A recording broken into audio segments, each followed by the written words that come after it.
How do you know when someone's about to sabotage your entire company? But when you start to see those red flags, you've got to make a decision sooner than later. Jason Caldwell learned this lesson 600 miles into the Atlantic Ocean when a trusted teammate abandoned ship, leaving him to row 2,400 miles with just one other person. He left too, and left us there. Were there any earlier signs as a leader you could have picked up on and gone, okay, like looking back now, like that was I picked up on so many of them. After 20 years building elite teams for Fortune 500 companies, Jason discovered the one pattern that predicts failure every time. He fell out of that something greater, and we all saw it. But here's what most founders get wrong about building unstoppable teams.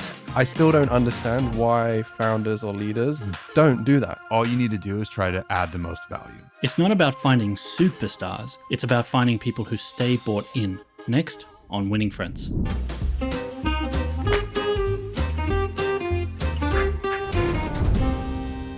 Welcome back to Winning Friends, the podcast for entrepreneurs without borders, where we learn how to build meaningful connections that drive our businesses forward.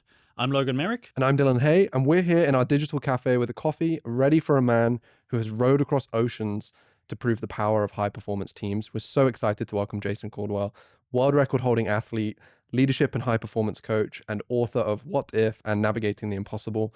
Jason, thank you so much for joining us today. Yeah, happy to be here. Thanks, guys. Appreciate it. Looking forward to this. It's going to be fun. Yeah. Like you have a background that we will get into in a second. You have done many endurance challenges. We're going to talk about how that past has translated into leadership development and leadership lessons. But maybe first, let's talk about some of these challenges that you have completed, right? For anyone watching this who maybe doesn't know about this, what would you say? You've done multiple of these. So what would you say is like the biggest challenge that you've put yourself through over the last few years? Probably raising a kid, but we're Oh, not nice. here to Okay. talk about that. So, in terms of the more kind of the classic challenges that most people know me from, yeah, I rode in college, and from the U.S., live in California, rode for a small school there, and then rode for Olympic training team afterwards, and then kind of got into the more endurance side of rowing. So to date, yeah, like you said, I've rowed across the Atlantic Ocean twice. It's an actual race that happens every year. The second time that we did it, our team won the race and broke the world record as the fastest team to row those 3,000 miles across the Atlantic.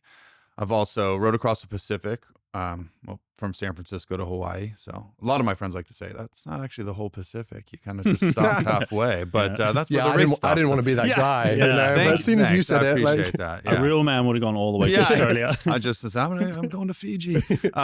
So there's a race called the Great Pacific Race, and we won that race a few years back and broke that world record as well. So those are kind of the big ocean rows that I'm known for. I've also rode from mainland Spain to the Balearics, which was fun, and trekked across the oldest desert in the world, which is in Namibia and Southwest Africa. So a lot of these challenges, we'll get into them in a second here, I'm sure. But all with great finish lines that my wife loves to get to the finish line extra early to make sure, she gets to Hawaii extra early just to make sure everything's okay. So, yeah. How long does it take to row across the Atlantic? Because you did it twice. Like is that a couple of days or 4 days? Or? Yeah, it's a little longer than that. The first time we did it was 51 days. 51 days? 51. That had some challenges because, 600 miles into that 3,000-mile race, two of my three teammates were evacuated. So we had, it was just me and one other guy rowing the remaining. So that was that. But the world record was 35 days. So it's nice that we shaved some time off of that one. Oh, my God. We're talking about over a month. 35 days. So, I imagine that when you're rowing, then every day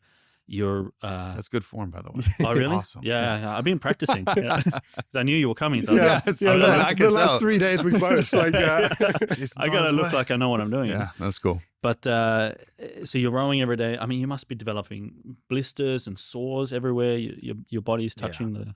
Yeah, there's that old adage that says it's not the mountain before you, it's the pebble in your shoe. And it's for ocean rowing, that's exactly what it is. It's like, it's 3,000 miles of open ocean rowing.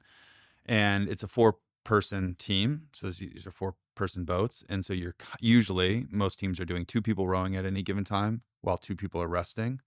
And you're rotating 2 hours on, 2 hours off, 24 hours a day throughout the entire crossing. So you as an individual are responsible for a minimum of 12 hours of rowing a day.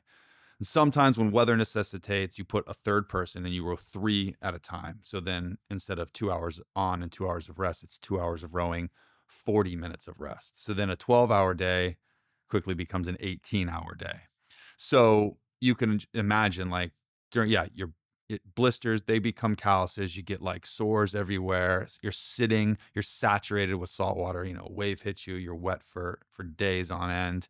You don't really dry out there. So you've got all these things that you're contending with when you're rowing. But then like sometimes I like to say like the non-rowing hours are just as brutal, if not more brutal, because you know, you got to rest, you got to eat, you got to take care of your body, you got to clean the solar panels, you got to fix things that have inevitably broken.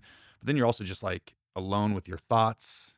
You know, you're I sitting in wanted to that ask you cabin. that when I was like thinking about this conversation. I didn't know if it was a dumb question to be like, does it No dumb get questions, though. boring when you're out there, you know, during Yeah. these moments? Because it's like, if you think about it, so many people now even struggle with like a 5-10 minute meditation being alone with their thoughts, because so many of us are used to this constant Yeah. There's no TikTok out there. Is yeah, there? right. Yeah, It's like, yeah, we it's don't like have it. when you're also putting the teams together too, and we'll talk about building high performance teams and things a little bit later on, I think. But when you're putting a team together for a challenge like this, is that something that you also consider outside of the physical abilities? It's like, how are we going to gel? How are we going Absolutely. to have hangout time together? Like, what's that going to look like? Is that a big thing? Absolutely. I would say like it has become more and more important as I put future teams together and I start to learn more, because it's not just the rowing, but all the other adventures. It's essentially it's so monotonous. I mean, to cross an ocean, roughly speaking, I didn't count them. It's like 1.5 million strokes to get across. Like you will take 1.5 million strokes to get across an ocean. So, you know, you are rowing with one other guy usually at that time. And so that's a lot of time. And sometimes it's dangerous and there's big weather and you're having to just focus on, you know, not capsizing and getting through that storm. But then a lot of days it's an easier day and you're just rowing and you've got a lot of time. It's like how do you pass that time? 2-hour sessions, and then you're in that cabin by yourself. So it's just like how do you pass that time? Yeah, you're not scrolling. You don't have You have you know, music or anything when you're out there? yeah. When the weather's good, you can put like an AirPod in one ear and like listen to music, especially at night if it's good, because you know you can't even see anything. So usually don't talk a lot to your teammate at night because other people are trying to sleep in the boat and it's a really small boat. So yeah, you know, music, maybe put audiobooks on. But you are talking while you're rowing? Yeah, a lot of the times. Oh. I mean, not the whole time, but yeah, you'll have a conversation. It's usually like you get into a flow because we do a staggered rotation. So the first hour you're rowing with one guy who's on his second hour. Then on your second hour it rotates. So it's like this. So the first hour you've got one guy who's on his last hour, and then your second hour of your shift you've got a guy just coming on. So you get to split it up a little bit, but you know you're not sitting around a nice table like this. You're one, you know, he's either behind you or in front of you, so sometimes it's hard to hear them, and so it just really depends. Every day is a little bit different, but yeah, you know, to answer your question, it's about vibe and being able to have the right people with you, and I would take a good human over a good rower almost any time in that situation. What are the characteristics that you would have to look for in a person who is able to, because there's a lot of people who would want to go across, you know, do something that Sure. extreme, but like not everyone is built that way. Yeah. I mean, Lat 35, which is my company, which is a leadership and team development company, which we'll talk about, but the other half of it is an adventure racing team. We've just created that side of the business in order to kind of stress test our frameworks and constantly, you know, question ourselves and improve ourselves. But so a lot of people want to be on these teams because we've had a lot of success. We've got a lot of legacy. You know, we have good sponsors and stuff like that. So yeah, we get a lot of people applying to these teams, and it's really easy for most people to like have a good interview. It's even easy to have a good 1-day row out with us. It's even easy to have a good 3-day row with us, because in the end, it's 3 days. You know, it's almost over. Even if you're just really having a hellacious time out there, you're like, you know. But when you're out there and there's no end in sight, you know, and you're looking down, you're on day 17 and you're just crossing the halfway point, like you'll see a different side of that person. So it is difficult to find the right people, so to speak. And you know, I still struggle with that sometimes too. It's just say you're so sure that this is the right person because you feel a certain way about them. And so, you know, how you do it is you just try to get them out there as much as possible and see what you can see about them, but also they need to love and trust you. But I'd say if there's number one, to answer your question, if there's one thing I'm always looking for, actually I'm going to make it two. The first thing is selflessness. Like I want someone who's truly selfless. Like I want you to worry about me and the rest of the team more than yourself, knowing that if everybody's doing that, then we're all taking care of each other. Like everyone's got someone's back, and that's really what it takes. And that's hard to identify initially because people can say that, but you got to see what happens. The other thing that I'm really big into is like I don't want macho-ness in the boat. It kind of seems like ocean rowing would be like this macho thing, and like I'm sure for a lot of teams it is, and I can tell you actually it is. And I come from a background in rowing, and there's a lot of macho-ness to rowing, but I've found as time has gone on, like I don't want that. I don't want somebody who thinks they're just so tough and they don't have emotions and, they can tough it out. It's like, I don't want that. I want you to be honest. I want you to be vulnerable. I want you to like be able to raise your hand on day 9 and be like, I'm struggling. And I want to know that. And the team wants to know that. And we want to help you. And then there'll be a day that I raise my hand and say, I'm having a tough day. I'm struggling. And then you're going to want to pay that forward to me. So macho-ness, when I see some guys interview and want to be on teams, like they've got this big, like kind of persona about them, I'm already starting to think they're probably not the right person. And so already some of the qualities that you've shared from these challenges and adventures very clearly translate into qualities that we would look for in business when hiring or for leadership roles and things like this. How much of your philosophy around leadership development and training has come solely from rowing and your background here, and how much of it is coming from what you're learning off the back of these challenges that you've put yourself through, and then the work that you've been doing with other businesses too, Yeah, that's a great question. I would say like, let's just, because I'm not good at math, we'll just put at like 50-50. I'd say like 50% of the knowledge that I have has come from my personal experience with all the teams, collegiately, elite level rowing, ocean rowing, trekking across deserts, all this kind of stuff. I'd say the other 50% is from like my clients. I'm literally in my 20th year of being in leadership development and team development. That's a lot of clients that I've had over the last 2 decades. I will take something away from this table from you two that'll be part of that 50%. I guarantee it, because that's just how it works. So I would just say 50-50, but like, I didn't, it was like the first part of kind of my like a passion for leadership development came from kind of my first experience in like a truly like team oriented space. And that was right after college when I rowed on an elite team. In fact, and that's kind of where it started. And I played baseball first in college and that's what I went to college for, but then I got injured. And then I got into rowing. So I happened to be good at rowing and I just treated it like baseball. It's very like, baseball is a great sport in many ways, but it's very like, as long as you're doing well, then you don't really need a lot of other people. It's, it's very siloed in that way.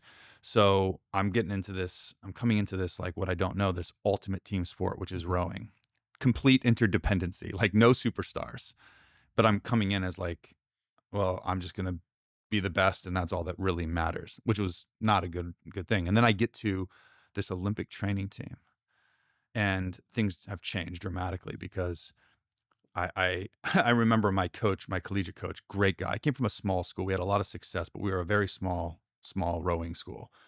And I get accepted as the 16th and final spot for this team across the U.S. I'm in California and I'm going to Philadelphia on the other end, on the other coast.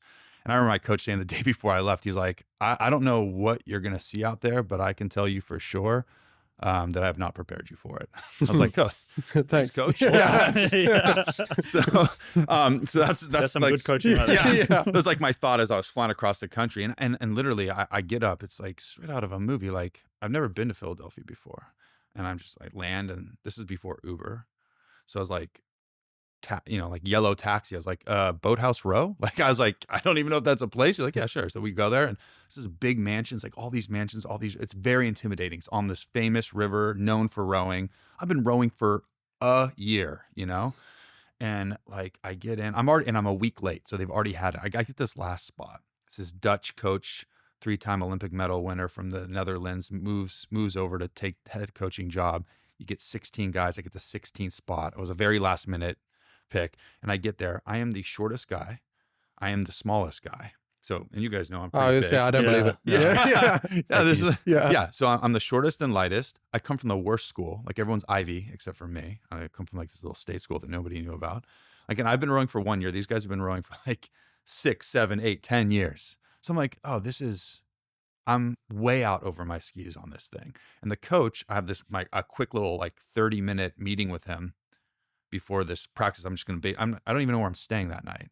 And he's like, just so you know, don't get comfortable. Like, he's like, there's a lot of guys that he just thought he could do something with this ex-pro, like, this baseball player. He's like, I think I can turn this guy into a rower. I think it was like a pet project for him. Mm-hmm. So I was just very intimidated. And I was like, man, and I actually thought, like, after the first practice, which I got my butt kicked, I was like, maybe I should just leave. Like, no one would even know. Like, I'll just go home. But I didn't. I stuck it out. And I was just like, how long can I stay on this team? I'm thinking I'm going to get cut any day. And I'm kind of going somewhere with this because this is like kind of where I came from, like my genesis and my passion for this stuff. So like, there's 2 boats. It's an 8-person boat. There's the top boat, the A boat, and then there's the B boat, 8 and 8, 16. That's where the 16 guys come from. I'm in the second boat, obviously the B boat. I'm the last guy in the B boat. And I think some of these guys probably are like, why is he even here? So I'm very insecure about it. One thing I'm noticing is like the top guy in the A boat, this guy named Don, is like, he's unbeatable. We do this thing called seat racing. They switch one guy in each boat and they see how the boats change and they see who's faster, and no one could beat him in a seat race. He was unbeatable. And the interesting thing about Don is like, he also wasn't the biggest guy on the team. I mean, he's bigger than me because everyone was. He's like, but he didn't have the best like rowing scores or anything like that, but he was unbeatable in the boat. And so coaches were trying to figure out, like, the data didn't meet like the results. Like, by the data, he should not be in that boat, yet he's the top guy in that boat. And so after like a week, I'm still on the team, barely. I finally get the courage to ask him like how he does it. It's like, dude, how do you not lose a seat race? Like, how are you doing what you're doing? Because, I need to know. Like, so this is like self-preservation. I'm just like trying to survive.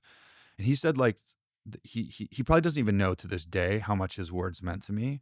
But this was like the beginning of my kind of the way I looked of leadership in teams. Is he's like, don't try to be the fastest guy on this team. Like, guys like us will never be the fastest. You'll never be the fastest. You're too small. You're too light. You're too short. You don't come from a good enough school. It's like, all right, it's like looking for the motivation here. That's not a good sign. It's like between my coach from college. Yeah. But he says, all you need to do is try to add the most value. That's what he said. He said, you just need to be the guy that when you get in the boat goes faster. That's all that matters. It's not about you. It's just about that. And I said, okay, well, how do you do that? And he says, I win those seat races before I even get in that boat because I'm the guy that spends extra time with other guys when they need extra help. I'm the guy, doing an extra weight session with somebody when he needs a lifting partner. I'm the guy that goes and picks up one of our teammates from the bars that he wasn't supposed to be at, make sure he gets back okay, doesn't tell the coaches about it. She's like, so when I get in that boat, even though they don't owe me anything, they feel like they owe me something because human beings are really simple in that respect. Like, we want to make it up to them. And so he just was so loved by everybody on the team that when he got in that boat, even though you were supposed to row the same for everybody, humans don't do it that way. They loved him. They respected him. And when he got in that boat, it went. For me, that was like monumental because a couple things. One is, it's like, it took the pressure off. I was trying to figure out, how am I going to be faster than these? How am I going to catch up to anybody? And he's saying, you don't have to. You just have to find a way that when you get in the boat goes faster. And that is through building real, authentic relationships with these guys. And that was different for me, It forced me to kind of come to a realization that I wasn't a great teammate in college. I was a good rower, but I wasn't a great teammate. And so now all of a sudden I'm starting to look about how I can be a great teammate and add value. And that's really like how it kind of started for me. That's so interesting. I see this a lot as well when, because I run a headhunting company for, we headhunt talent for e-commerce brands mostly. Yeah. And you notice the difference, like say you have this group of founders and they're running their teams, and then you've got this group of founders and they're running their teams. And you can tell from the way that a founder is and how they behave and the way they make decisions, whether or not their team will do well with them and whether or not their company will grow. You can see it straight away.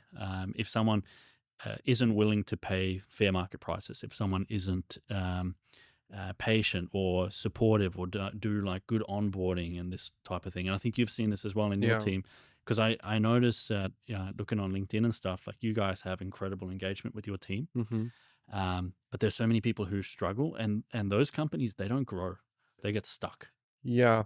So I run a advertising agency, which is like notoriously a business that's known for high employee churn and turnover Mhm. because of the nature of like a people services business, fast moving. They often hire junior team members. It's like a constant chase, right? Yeah. And so when we started this, we were like, okay, well, what if we actually put the team first instead of putting the clients first, which is like very counterintuitive, like Yeah. business advice, right? But I think that has helped us so significantly because we're 6 years old as a company now, and we have like we're 45 people, but we have a bunch of people that have been with us for like 5 years, 6 years, and that's like Huge. unheard of for a Yeah. agency in such infancy, right? And it's like, okay, just by putting this focused effort on supporting and developing and genuinely caring and looking after your team, everybody wins, you know? And it's like, when we have conversations like this, I still don't understand why founders or leaders don't do that. It doesn't make any sense to me. It's like, why are you not? Seems like such an obvious Right, thing, it's so isn't it? obvious. Like, okay, you look after people on your team, you care about them, But everything it's goes like, better. Like, if you're not a team player, yeah, like that kind of feels like that's the thread. Like if you're not a team player, you don't really care about the person, you care about what you can get from them. right. And I feel like that is kind of what you're kind of pointing at. Yeah, I mean, who knows why it's always been that way? Maybe it's like they had to pay their dues. Now they feel like others have to pay their dues to them and stuff. But I think there's you know, you build and you build and you build, and you also get lost in the woods of it all too, because it's day to day, it's stress. You have even some people that have the best of intentions, like I am going to focus on my team, and then they don't, it's just like, because today was a busy day. Today was not the day to do it. And then tomorrow's not the day to do it. Like one of the ways that kind of my work and adventures doesn't translate to my clients when I'm teaching is when you're preparing for like a big crossing like that. It's like you have this period of training, like this off season where you're getting bigger and you're stronger and you're bonding with your teammates and you're building trust. You're doing all this. You have nothing else to do. You're not racing yet. And then you do the race, whether it's a 6-minute race like it was in college and elite teams, or a 30-day race like it is in the oceans. You have that period, and then you have another period of restoration afterwards, right? Hopefully you did the thing, you won the thing. But even if you didn't, you celebrate together, you commiserate together, you hopefully learn from it all. And then you go back. Like that's not the reality of most professionals. Every day is game day. And it's really hard because you have to create intentional space to have a timeout and say, hey, we're going to focus on each other today. And the problem is even some of the leaders with the best of intentions that say that we're going to do that with their team, they don't actually create it. And then that's even worse almost, because then it was like the expectation was there. I joined this team because I was told that you're going to invest in us, but your behaviors aren't matching your words. So I feel like you got to create those spaces in your teams to say, like, today is a day that we're going to, sorry for the cheesy metaphor, but like, we're not going to row today, like we're going to be off the oars, so to speak. And we're going to really kind of like develop ourselves and develop each other and build that trust. It's tough to take a day off like that though. Yeah, like so you've worked with big teams at huge Fortune 500 companies and stuff like this, right? And then you have the experience with smaller teams, like in the rowing sense or in business too, maybe, I'm not too sure. But like, let's say someone is running a earlier stage company, maybe they're like 20 people or something like this. When you're stuck in the weeds sometimes, like we need to be go all the time to make sure this business succeeds and gets off the ground. Like what kind of advice can you give to those people for how to still not even find time, but make time to practice this more like emotional side of leadership, I would say, almost, right? Like what can that look like if you're a founder with a packed out calendar? Like what can they do? 100,000 entrepreneurs can't be wrong. The Winning Friends podcast is brought to you by eResidency of Estonia. Because you didn't start your business to drown in paperwork, and Estonia gets it. That's why they built eResidency, a government-backed digital ID that lets you run your entire company online. Set up an EU company in just 18 minutes, manage everything online with no travel required, and access the world's most advanced digital nation. Just visit eresident.gov.ee, details in the description below. Well, the first thing is kind of like that advice I got from Don, which was like took the pressure off because I didn't have to be the fastest. I just had to add the most value. I would almost apply that to any owner or entrepreneur or, leader, manager that's trying to do the same thing. It's not your job to like make sure that everyone bonds and that you're building. It's actually just your job to make sure that there's opportunities to do that. Mm. Mhm. I like kind of coined this phrase called gathering points, which I like because you can kind of picture it. It's like gathering points are opportunities for a team to align or to realign in most cases, actually, I guess. And sometimes the team will pick it up and sometimes the team won't, but your job is to just like create those spaces. And actually that's not that hard. You can create those places, as many as you can, gathering points. And like, if we're like to bring it back to rowing, like the teams that win races are the teams that are aligned in more places along the stroke. Like their arms are out together, their bodies are over together, they come up the slide together, they put the oars in the water together, they pull through together, they take it out. Now, there's an infinite amount of gathering points along the infinite cycle of the rowing stroke. You're not actually talking about them all, but like you just kind of feel that you're together and not together. And that's what's great about rowing. It's very tactile. You know when you are and you know when you're not. Mm.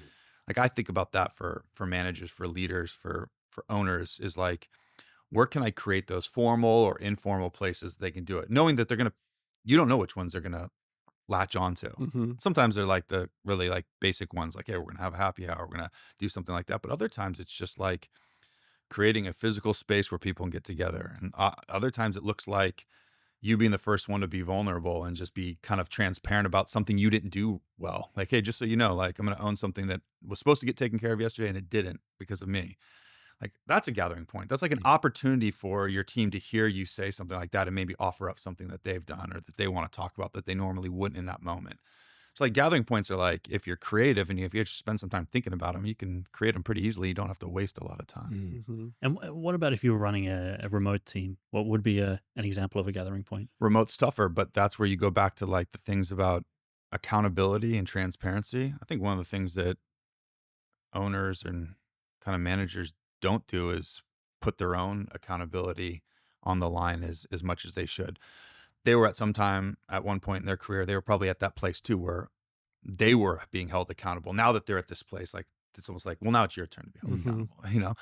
Like you should start, and that can be done virtually. Mhm. Like that's a gathering point. Like if you're having, you want some consistency with getting the team together, if it's like on a Zoom call or whatever, you want some consistency where you're all at least, if not physically, at least just remotely in the same place. But starting by having a gathering point that is owning something, hey, I love everyone to give an example of this. I'll start, that kind of stuff is really, really nice. Mm. And I just think that like leading with a little bit of kind of love and again taking the macho-ness out of it, because there's macho-ness in professional. You don't have to be an ocean rower to do it. You don't have to have your shirt Mhm. off to be considered macho. Like there's a lot of macho-ness in leadership roles. Mm. So if you can pull that out and become a little bit more vulnerable, that's a great way to do it.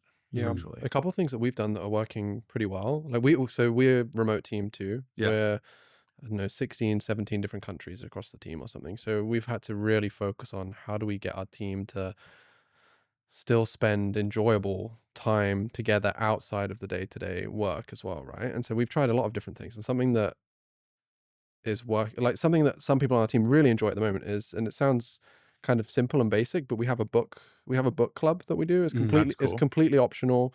And the team who choose to be part of it, they vote once. I think they go through a book a quarter is the way they're running it right now. And they have a short list of books. They vote together like which book they want to read, and then they meet once a month and they go through like either exercises based on the book that they're reading, or they'll talk through what they've learned or whatever. And off the back of that, that has then created a bunch of other interesting opportunities. And it's like I was involved on the, hey, why don't we try a book club? But that was my point to then tap out. And then they've figured out so many other things off the back of that. So But like that's the they're gathering point you right, just created exactly. for It's like somebody. creating a point like this. So Yeah, you did it. they're reading this book that has, it's like encouraging finding like artistry or Yeah. exciting things in your day to day. And they've created a Slack channel. And like each time they do something unusual in their day, they're like sharing a picture of, hey, I just did this. And it's like, I've been practicing this from the book or whatever. So it's like, there are plenty of opportunities to find these meeting points, like Yeah. you Yeah. call them. It's just you So- have to try, you have to search for them, you know. Is the point just to get people bonding? Is that the main point? I think it's even less than that. The common denominator is even less. The point is to just get people interacting with one another. Because I think in a remote environment, it's so easy to fall into the paradox of like, you just sit at your computer, you do your task list, and you could, if you don't choose to push or put effort into that social time together, it's easy to miss out on that social time. So for us, we're always trying to find elements of like, how can we get them to just hang out and enjoy hanging out with each other? Because we find when you've met someone in person or when you've done a different activity with someone that's not briefing them on a task that needs to be completed, it's like the relationship becomes so much better when you understand each other as well, you know. And what's the detriment of not doing that? Well, I think there's higher turnover, Mm. less engagement. I mean, if you've got somebody who emails you late at night and is asking for your help, you can either choose to respond and help them at that moment or shut your phone off and go about your evening. I think in those situations, you're going to probably choose to help. It's just that kind of leveraging of human emotion that I like to talk about all the time, which is this idea that you start to become more worried about the team than you are about the team's outcome, and that like is a very special moment when that's happening. And I think these things like book clubs are just really small seeds that you're planting, but they can become much more.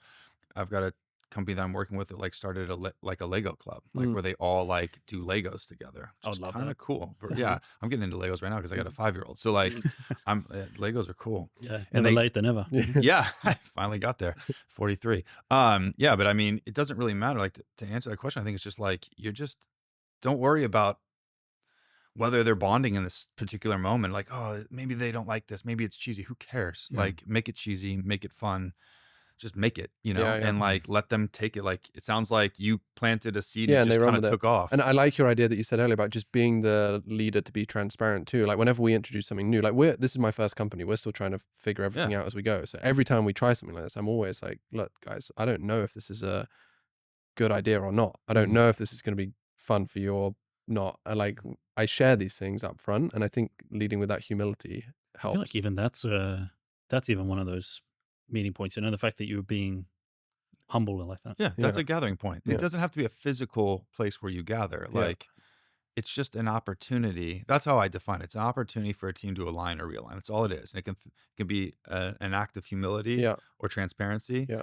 It can be like a challenge that you're giving everybody, whatever it is. I mean, that's great. Mm. And you've worked with and seen and been part of many elite teams now. Yeah. How do you decipher between like what elite team member is versus like the best team member maybe for a role? Because like sometimes those people that are the best of the best, they might not be a great fit for the team in the bigger Yeah. picture, You right? can have Like, someone who's like absolutely brilliant, but they're a real douche. yeah. Yeah. So like There's a how lot do of you them go out there. like let's say you're like starting the hiring process for some role on your team or at clients or whatever. Like what are some of the characteristics and approaches that you take to finding the right person? This is still the thing I struggle with. Okay. Like, to be honest, like it is difficult. And, we kind of already talked about, I look for like kind of a lack of macho-ness. We look for, selflessness. But in the end, like if you want, you can fake those things. Yeah. Like if you're smart, and most people are, you can fake it. And like when it comes to like these big adventures that I'm doing, like being big and strong and athletic and an elite athlete, that's table stakes. That's like literally just so you can get your application in there. It's just like if you're hiring, like you've got a list of things that they have to be.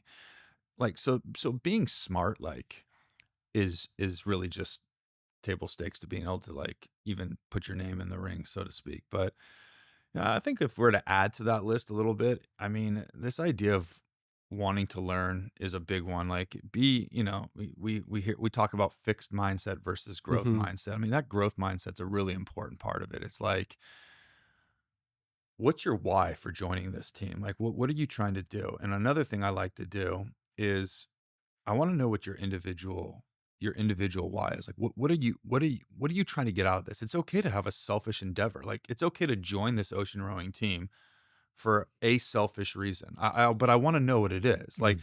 maybe you've had some recent trauma that you feel like this is going to be like a great place for you to grow and to like help you in that situation. Great, tell me that. This is something you would actually ask in an interview Yeah, but I question. want the honest answer, which is why I Mm. don't want the macho-ness and I Hmm. want like the transparency because I want to know what it is because then we're going to have a team why and we're going to make sure that your individual why and the team's why can grow together. This kind of like growth for both model is like really, really important. And I'll give you a great example. Outside of all the different Lat 35 teams that I've been a part of, 2 years ago, we had an all women's team that we put up together.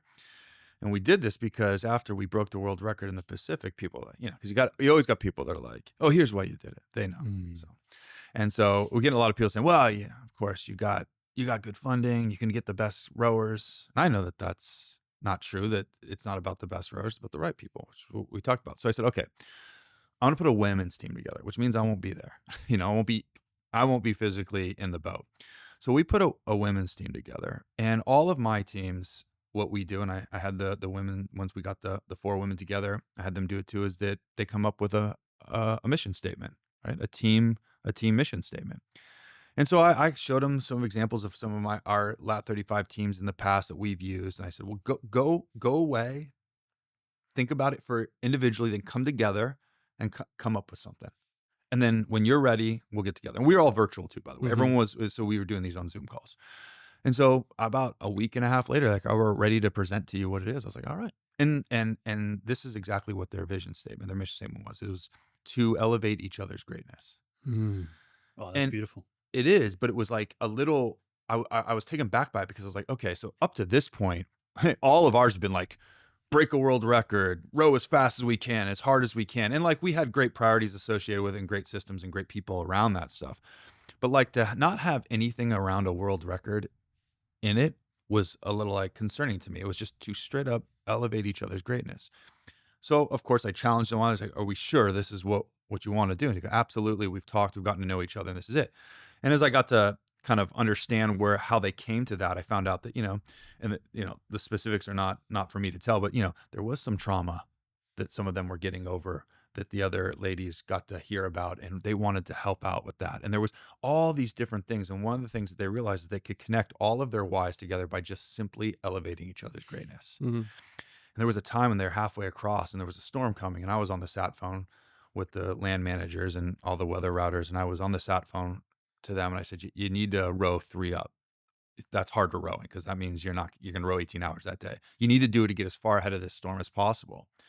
And they said, well, we'll call you back in a second, talk to the team about it. So they got back to me. The captain of the team said, we've talked about it as a team of 4 and we're not going to do it. I said, well, you're going to get pummeled by the storm then. They're like, well, it's okay. One of our teammates doesn't feel that she can do it.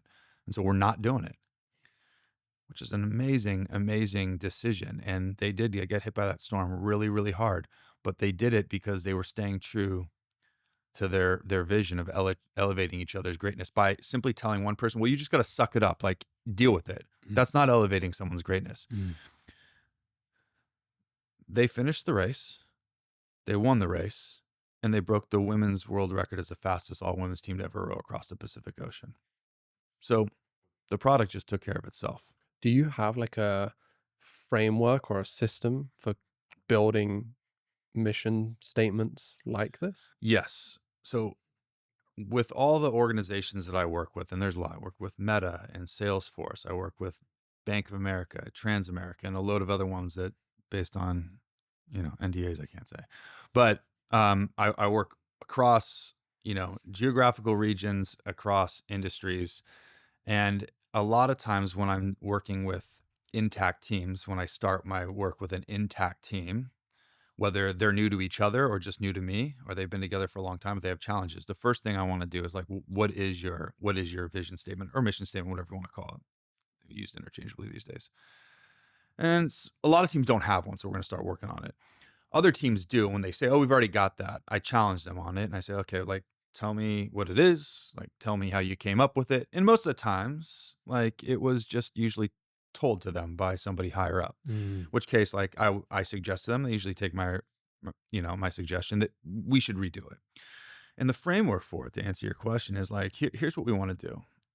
the vision that we want for the team is the why. Why does this team exist? Like, why? All right.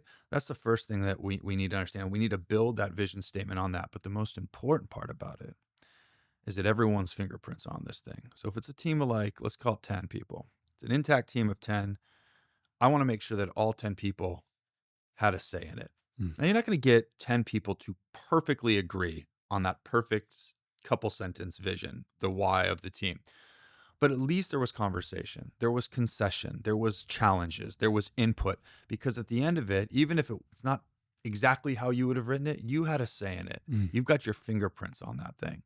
So then when you get metaphorically halfway across the ocean and you're getting hit with storms and you're in those challenging places with your team, you feel that ownership because you put your fingerprints on it. So that framework, that's a really important. I can't tell them what they should write because that's for them to know. But what I will challenge them on and coach them on is to make sure that everyone had input. What if someone leaves or, they hire a new person? Will you have to redo the mission statement? That happens all the time. I wouldn't say you have to redo it. Oftentimes mission statements, depending on what you're making it for, sometimes you're making it for like the longevity of the team or the division that you're in. Other times you're making it for a single project. But I'd say like most of the time, the vision statement stays. The priorities below it, which is the how, those change often, but the why usually sticks.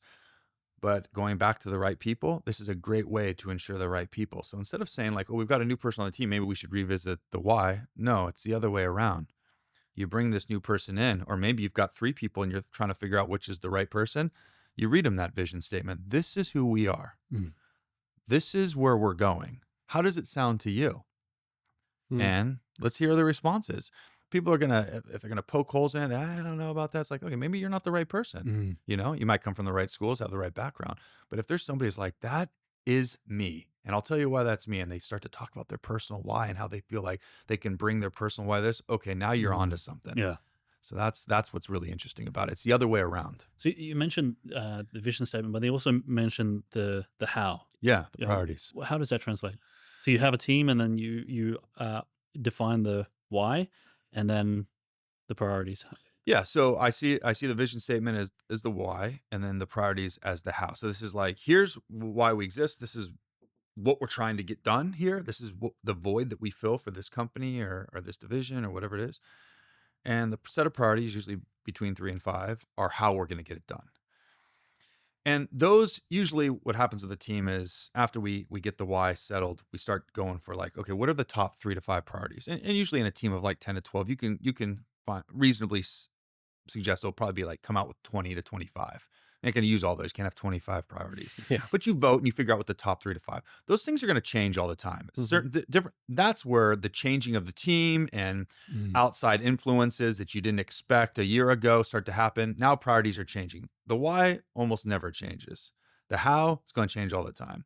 The other good thing about the priorities is like, if you're aligned on the why as a team of 10, let's call it 10, you can beat each other up over the how. And you should. You can have fierce conversations about why that priority should be absolutely kicked out and why we should be focusing on this. And you can beat each other up over it because you're still aligned on the why. And it's a lot easier when you're having those intense conversations, as long as you're being respectful. We won't get into that, but as long as assuming everyone respects each other, you can have some pretty intense conversations with some pretty big disagreements, still be able to step away and say, all right, like we didn't agree on that, but we got a lot of good stuff figured out. And in the end, we're still in this together because the why has not changed. It seems like one of the traits that you've described a lot without saying it directly for a successful team member is someone that has high accountability and is willing to take the lead both in the positive times, but also with difficult conversations or challenging conversations as well, right? Yeah. And so for any entrepreneurs, founders, people watching this who are thinking, okay, I want to have more people on my team that are accountable, that are leading like this. I know, of course, this comes from hiring and like finding those people at the beginning. But let's say you have a team right now and you want some day-to-day practices or things to do to work on this accountability. Do you have any practical tips or suggestions? Because you have this vision or mission statement, you have the key priorities. Do you then give advice to the companies that you work with or even your own internal teams but how do we make sure we remain accountable to these priorities? Because I think that's a big challenge for a lot of business owners and just people in teams generally, right? Yeah, absolutely. A lot of the times what we do is we get into conversations about systems, or sometimes we do what's called like a non-negotiable. So we start to create the culture of the team. So like we're starting to talk about culture here now, Yeah. because that's what we're actually kind Yeah. of bleeding into, which is actually kind of cool that we're just naturally kind of diving into that. You got the why, you've got the how. We've talked about how you want to kind of have this growth for both model where like everyone's individual why, and you're doing what you can to make that come up with the collective why. So you're already starting to do that, Yeah. what you just said. Um, but then you got to start to have like conversations around like who are who are we? Like, if the rest of the company were to come into this division and observe us for a day, like, what would they say about us? And that's culture. Mm. And I always say, like, from the day that the day that you're in present day, moving forward, that's vision talk. That's why you have the vision statement, the Yeah. priorities, because you're talking about the forward. But everything that you've done up to today is your culture, is what you do. So every single day that moves forward, you're adding to your culture, and you're getting closer to the goal. So eventually, the culture becomes a much bigger part of your company's makeup than it does that vision stuff that we talked about. Eventually, that's really what you're known for. That's how you're going to be able to get better people the next time you go back to the start line, because they see the culture. I want to be part of that team. And so I do that by I have people draw it out. It's like, here's where you're at right now. So like, let's just say you're halfway through this project that you're working on. So like half of this work is culture now at this point, and half of it's vision. Like in a few months or whatever it's going to be like, it's going to be almost all culture. Everything that you've done, every decision you made, every time you've treated somebody unfairly or treated someone the right way, that's all added up to the culture. So what I love to do is like, let's talk about that. Let's be intentional about culture. Let's not just have it like told to us, like just so you know, like for the last like couple months, you've been kind of an a-hole. Like, like let's be intentional. And so let's create like, people call them a lot of different things. Like let's create non-negotiables or something like that. Mhm. Let's like create what are some like, for like kind of how are we going to frame out our team that we know, like when you're on this team, this is the expectations of you. It's fun. And again, same thing. Make sure everyone gets their fingerprints on that. It is not the manager, the leader, the team's captain saying, this is what you come to here every day, you do this, you wear that, you talk like this. No, it's the leader kind of coming in, again, kind of transparency, and saying, what do you all think? What matters to you? And hey, I tell you what, when you start asking people like that, open-ended questions like that, it doesn't happen very often. People aren't used to having that. You get some pretty awesome answers. And of course, you want to make sure that someone's not kind of steamrolling it, because you'll have like bigger personalities on the team that might say, like, we should do this. So one of the like fun tricks that I always do is like, instead of asking it and having people talk about it, I said, why don't you write it down first? Oh yeah, that's And then, and then have just everyone kind of share it like that. Because you got some dominant personalities. They mean well, but by the end, it might be all their ideas. So I know for smaller or even growing teams that are often founder-led, scaling starts to become a concern or an issue when there's a key person of influence within that team. Maybe even you might have been through this yourself. Like, how do we recommend navigating those times? Yeah, this is a big one for me, and this is something the last 5 years for me, I'm coming through it right now. Yeah. And happy to say we're having some success with that. But I mean, my first, 6 years with my company was successful, but key man risk, big time key man risk. One of the things I'll say is, when entrepreneurs are starting, you hear this advice a lot, which is, hey, what would you do? What decisions would you do if you knew you couldn't fail? And I hear that, and I'm like, I cringe when I hear that, because I actually don't like that advice, because the reality is, like, you can. Yeah, it's like very And there's unrealistic. a very good chance you will Yeah. fail. Like Yeah. all the statistics would say that, like, to make it out of your first year as a business Yeah. is like you're up against it. Yeah. So like that is dumb. Yeah. That's impractical advice. I don't like that. However, once you've made it, and you're in your third and your fourth year, and you're talking about key man risk, Yeah. now you're like, okay, how do I cross the chasm, as they say? Yeah. How do I get through that one place where we're like, hey, we're doing this much, but we can't go any further because my bandwidth personally is just, and that's where you get to. Go back to that time, that thought, and kind of like flip it on its end. It's like, when you had this seed of an idea, all you want when you have the seed of ideas, like, I wonder if I could make this into a business. And then you like, make it into a business. You're like, God, I wonder if I could actually make a profit, like, Yeah, and then yeah, you're yeah. like, you do make a profit and you're Oh, I like, oh wonder my if I crazy could idea. ever have free time ever yeah, again. yeah, exactly. You just keep like kind of upping your game, and then you're at this place where you're like, okay, now I'm trying to scale, and you're like, gosh, but at one point I just wanted this to actually make it so I could live off of it. So Yeah. it's amazing. But go back to those and be like, what would you do? If you knew what you know now, what would you do at the beginning? That's like a more interesting conversation to have. And what I think about that is like when you're at the beginning and you got investment, let's say no one was going to invest you in the beginning because no one believed in your idea. Now people are willing to invest in you. So you're like kind of keeping this money and you're like, this is kind of nice, But if you were in the back, you would have been like, what are you going to invest in? I'm giving you $1 million. Like, what would you do it? You'd probably invest in people, like you'd probably start like saying like, oh my gosh, I can't believe someone's giving me $1 million for my idea. Like, okay, I got to get this salesperson. I got to get this marketing person. Like I would start asking like the questions of your infant self and in your entrepreneurial journey. And that's how you scale. And that's what happened to me as I was getting to this point. I was like, oh my gosh, like making pretty good money, nice little lifestyle. And I had an investor who is and still is a minority partner, great guy, best decision I've made in my business. And about 5 years ago, that's what he asked me. He's like, what do you want to do? Like, you have a nice little life. Like, you can just keep going like this. You're not going to, you're making good money. You can kind of do whatever you want, take vacations whenever you want, plan around it, or you can grow. And growing is going to mean something very, very different.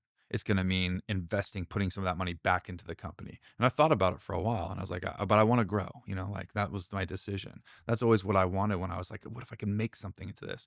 And so it was tough. I was like, all right, we don't want to take debt on, we're not interested in giving equity away, which means that we're going to have to do this organically, which means I'm going to take less right now and invest in the right people, And we did. And that's how we got through the chasm. And that's what we're doing right now. But it took me a while because you wanted every reason to to make it so you can make a living off when you do. Then you're like, I don't want to give this up. This is great. So it's tough. You got to go back to your infant, kind of thoughts over there. For the right people, are you thinking, is this like leadership people to take some of the strain off of you? Is it, I mean, I guess it's different for every business, right? It's different for every business. Depends on the stage as well. Yeah. Yeah. I think for me, it was, I've created the products. I go deliver the product. Yep. So it was two things. It was like, I need someone that can deliver like I do. And, Yeah. and the magic of our company is we've got people that have gone out there and done these things. Right. And so people want to learn from those that done. So, it's like I can either make an academic a world record holder, which can be tough to do, or I can take already great, high achieving people and teach them how to teach. Yeah. And that's what we've done. So I've got other me's out there that can do it, which took some time and some money because these are like athletes that have got good gigs going on. So it's like, yeah, you got to make it worth their while. The other thing I did, it was like, I need someone continuing to develop the business when I'm on the road, because when you're traveling, you're not selling, you're not developing. So it was those two things that I needed. And I think a lot of that comes back to the culture building stuff that we talked about earlier. Because I look at my business now and the leaders within my company, all of them didn't start as like official leaders, Yeah. They're people that have grown with us. And sometimes I think about like, okay, we're going through this next phase of growth right now.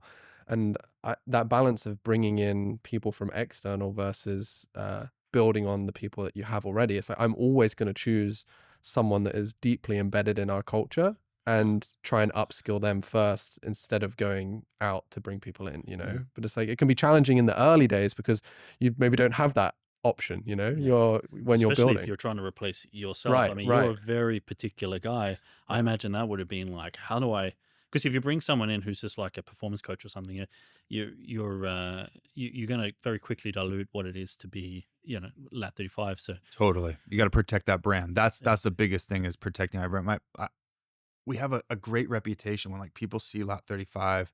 We have people saying like, I wish that we were still doing, like my old company did stuff with Lat 35. Now we don't. I'm trying to get my company to do, like, it's a great feeling to have. And so it's like all of a sudden you start outsourcing this work and they're going to be like, yeah, I mean, it's good, but it's not like the way it used to be. Like when Jay came out here and like was so passionate about it. So, it is hard to find those people, and that costs money and that costs time, because you're like, you could be going down the road with a particular person and be like, oh man, 6 months later, like it's just not working out. You're gonna have to cut. You know, you have to cut bait and try somebody else. You don't want to keep going just because you're like, well, I've already been here for 6 months. It's like, Yeah. who cares? How, for you personally, I don't know how hands-on and involved you are with the hiring of people like this within the business, Yeah. but like, at what point do you feel you're able to make a decision on whether they're a good culture fit or not? So tough. Yeah, it's I hard, don't right? Because know. it's like there are these initial signals and flags very early on into the process, but at the same time, like you say, those can be, I don't want to say manipulated. I don't mean it It can from be a negative. feigned, or there can be misunderstandings. Right, and also at the so- beginning of a relationship, you're always going to see the best from both Yeah. sides, right? So it's like, at what point are you like, okay, we're 3 months in, we're 6 months in, we're through this project. Like, do you have, I don't know, Yeah. like cutoff points or Well, it's tough because standards you on could this? like somebody, Right, and they could be good Right. at what they do.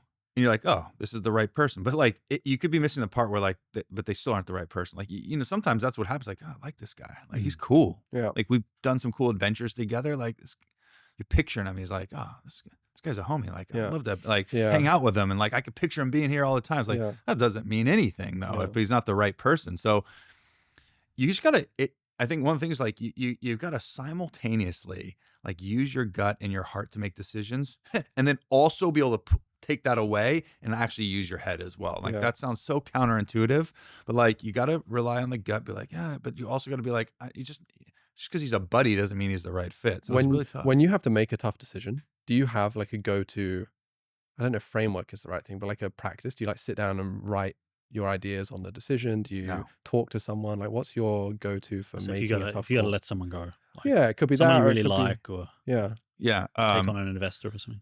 Yeah, I don't have a go-to. I don't have like I'd love to tell you right now that I'm Yeah, like, yeah. well, first I journal, yeah, yeah. and then I wonder if you like yeah, just go out and row by yourself for Yeah, like yeah, 6 just- hours straight or just- something, you I know? just like, row Across a Atlantic. small sea, yeah. like not an ocean, but like a sea. No, you know, it's tough. Usually it's, for me, it's just about like kind of just getting it done. Yeah. And Like when you know, you just, yeah, you go. you know, I got stung pretty bad on my first crossing of the Atlantic. Is like, we had a guy that was on the team the whole time, training for a year and a half. And he's a good guy, by the way. Like, you know, he's a good guy, smart and all that stuff, good rower. But like somewhere along the line, he was like, he fell out of that something greater that we like had created. Mm-hmm. And we all saw it. Like, we Mhm. saw it. And when we were at the start line, which is in the Canary Islands off the coast of Northwest Africa over there, and like, you're at the start line for 2 weeks, and we were with like all the other teams, and it's a small island with a small town. So you're like going to the bar every night, and he didn't want to do any of that. He was like not with the team. He was in his room holed up. And I knew at that moment, I was like, he shouldn't go with us. But Mm. like, what are we What are you doing? Like gonna a do? week Yeah. into it, like we're about to go. Yeah. So, and really at that point, you have two options as leader, and this is transferable. This is Yeah, this yeah. is for everybody listening right now. It's like, everyone wants to be part of something greater than themselves. We know this. Yeah. It's inherent in us. But sometimes they don't want to be part of your something greater. And at some point, you either have to convince them to be part of something greater, or give them the proverbial plane ticket home. Mm. And at that moment, I knew that I couldn't get him in, and I didn't have the courage to give him the plane ticket. And 600 miles into that ocean crossing, he abandoned ship. Literally, we had a sick teammate who had to be evacuated. And when that sailboat came to evacuate our sick teammate, he left too, and left us there with 2,400 miles left to go, me and my remaining teammate. So I say that because that's a harsh lesson. I hope nobody's in their proverbial middle of the Atlantic Ocean when they have to do that. Either they have to cut somebody, or they have to, Mhm. or the person just leaves. But when you start to see those red flags, you got to make a decision sooner than later. Were there any earlier signs that you could have, as a leader, you could have picked up on and gone, okay, like looking back now, like that was a Oh, I picked red up on flag. so many of them. We all did. But Mm. you know, it's tough. You kind of try to like explain them away. Yeah. You know, it's like, well, he's having a tough time at home, or, it's a lot of stress. And like, who wouldn't be stressed out right now? It's like, don't you worry, he's just having a bad day. We do this so much. I used to do that all the time, especially in the early days of the business. And now I think as you have more of those moments happen, you have to, or I've started to become not desensitized to the importance of them, but I now realize myself, if I'm getting into those thought patterns again, I'm like, okay, this has happened before. Yeah. I made excuses almost for this person. And you realize that really that never ends Mm. No. well, you know? I notice if I am without even realizing it, thinking about any one of my staff members too much, Yeah. concerned about them, Yeah. worried about them too much or too often, I know it's time to go. Interesting. Because That's good. And you said about trying to convince them. I've found I can never successfully for like a long time be able to convince someone to Come be, back in. yeah, because it's got to come from them. Yeah. If they were never part of the something greater, you might have a chance of getting them, and that was your fault for not putting them in it. But if they were and then they fell out, it's hard to get them back in. Yeah, Because they fell out for a reason. I think we are supposed to start bringing the conversation to a nice end. That's what Okay, we have I'm, so much to Yeah. talk I about. Yeah. feel like we could keep going for like another. I told you that was going to happen. I'm Yeah. so fascinated, like I think even the way that you're talking about your previous experiences, like you said, this guy essentially abandoned you in the middle of the Yeah, ocean. that's what I call it. Yeah, but it's like you framed at the beginning of like, but he's a really great guy. He is a Like, good guy. That He's tells not a me bad so person. much. Now, or? That tells me No, so we're much not about cool. you. Okay. Yeah. But that's a long story. We don't have that much Yeah, time. yeah. But like, no, but what I want to make clear about that, and this is for most people, they're not bad people. Yeah. We're not talking about bad people here. We're not talking about like, a bad apple. We're talking about like people that just at some point, like, and it might have been your fault, they just don't want to be part of your something greater anymore. And I'll tell you something. I went back and rode the Atlantic Ocean the very next year. And that's when we broke the world record. But only up to that point, I think like 8 people had ever attempted the crossing a second time. And all 8 of those people had done it because they didn't finish the first time. So I was the first person that was going to go back having already finished it and try to. But a big reason was this particular team member. Like it gnawed at me that he left. Like who chooses to do that? But when I started to get honest with myself as I got home and put the weight back on and healed, and I was sharing all the stories, I was realizing like a lot of that was my fault. Like I had failed to ask everybody those individual why questions. I mean, I didn't actually know why he was doing it. It's really easy if I'm like, hey guys, you want to row across the ocean with me? We're going to break a world record. And I'm a very good salesman. So you're going to be like, hell, let's go. Man, let's go right now. We're going to have to I've put never up- rode in my life. Let's do it. yeah. But I mean, the point is like, I realized that was largely my fault is I never really asked everybody what their whys were. I mean, I have not made that mistake since, but I went back largely because I had to prove something to myself as well. So But I think that's a really significant learning that anyone listening can take from this episode. It's like genuinely and truly asking and leading with what the why is, totally. and not like forcing your why on other people, but letting other people's why help you shape yours as well. I think this is valuable, right? Okay, one thing that we do towards the end of these episodes, You gotta pick a cup. yeah, you have to pick a cup from this wall up here. You can see Yeah. I feel like this one looks good. all of our guests so far have picked a cup, so we're going to ask you to take one of these. What I'm going to put on this one, because we talked about it, and I think it sums up a lot of what we talked about, is I'm going to put growth for both. Oh, Because I like that. I wanted yeah. to ask actually what that is. Oh, I stole it from somebody. Oh, So, but well, no, I mean, I just Everything is just borrowed from someone. Yeah. no. to some degree, What the it language was, itself, Yeah. even. yeah, what it was we were talking about this thing, and someone's like, it's like kind of like growth for both. I was like, oh, that is so good. Yeah. But I'm going to put that down. And so whilst you're doing that, we also have questions to ask you. So you're really going to have to multitask. These are right real now. rapid fire. And these questions. are rapid fire and very difficult questions, actually. So be prepared. All right, hold on. What's your favorite color? No. Blue? Blue. I knew it. Well, perfect. We're in the right spot for Okay. for this. Well, hold on, real quick. That's cool. Yeah. And then I yeah. got to sign it. For right? I the- think for the this camera. you can Boom. show it to. And then I need to ask you, what is your go-to order at a cafe? Usually it's just a coffee with cream. That's it. But sometimes I do like cafe au lait. Oh, You guys have that here? what's that? What's that? Oh. That sounds like You're super fancy. It's not. Olay. Yeah, I know. Yeah, we like to be fancy in the States. It's honestly just coffee filled up. We like 16 ounces of coffee. We don't yeah, put, like the this little big with like thimbles. Yeah. 17 sugars and But syrups I don't put in it. sugar in my Cream. coffee. But what it is, it's like 3/4 of the way up the cup is coffee, and then steamed milk. Not Okay, cold nice. milk, but steamed milk just on top. So it's not espresso or anything. It's coffee, steamed milk. That's it. But I Nice. like to do like half and half, like really thick Oh, stuff. wow. It's very good. Okay. It It's not sounds fancy. like giant latte or something. Yeah, it is kind of like it's just an American latte. What's your go-to business book? Like if you had to make a recommendation to someone, to me and Dylan today. I'm gonna do somewhat of a business book, but it's actually The Comfort Crisis. Michael Easter. Have you heard that No, book? I haven't read this. It's a great book about how we've created a culture where we're always comfortable. Yeah. We go from climate controlled room to a climate controlled car. We have everything. And that is largely stifled our ability to produce. So it's about this guy who goes out and says, I'm going to start getting out of my comfort zone and go and do things that are uncomfortable. I can see why you would resonate with this. That's why, especially. Comfort Crisis, Michael Easter. It's a great book. It is business application, but it's really kind of more for the self journey. And then the last one, do you have a dream advisor?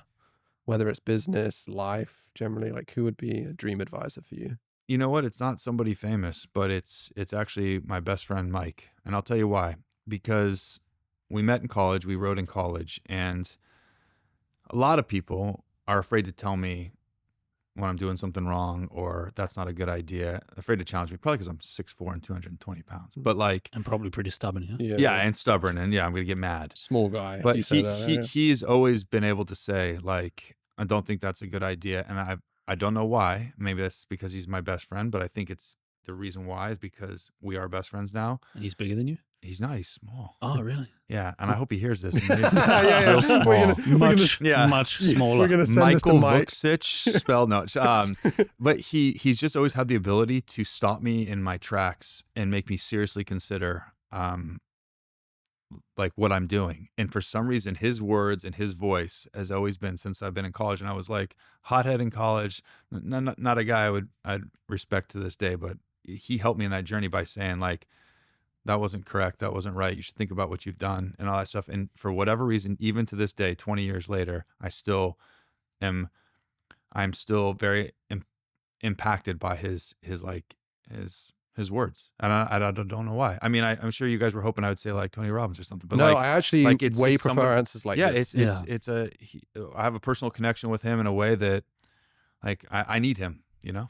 I guess you would trust that he knows you well, and then you would also maybe trust that he's got a strong moral compass. He does have a very strong moral compass, but even when I didn't know him well, like the first year when we were rowing together, something about him just always made me consider, I just had so much respect for him.